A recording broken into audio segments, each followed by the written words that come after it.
Hey y'all, Lancaster Hi-Fi. I wanted to make an analogy that didn't make it into my script of my last video, having to do with comparison of single-ended and push-pull tube amplifiers. And the analogy was to a distinction that you can make between two types of cooking.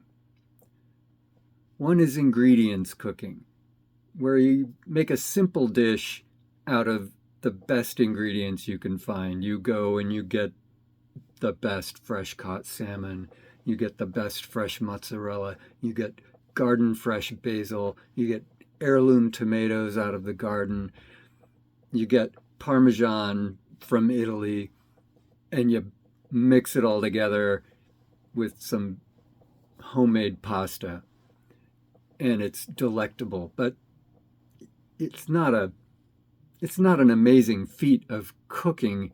It's ingredients. You just combine some amazing ingredients that taste really good together, and there you go.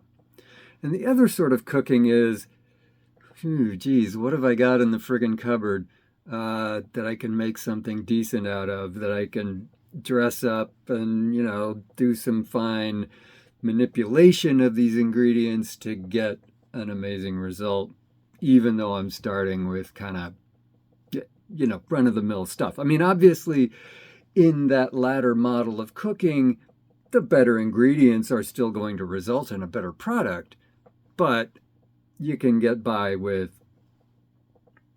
a good cook can make something delicious out of ingredients that he could find in any cupboard. Okay.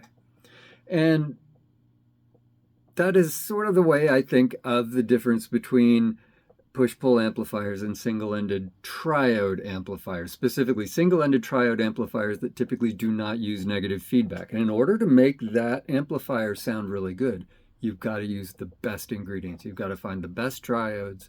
You've got to find the best driver tubes, triodes again.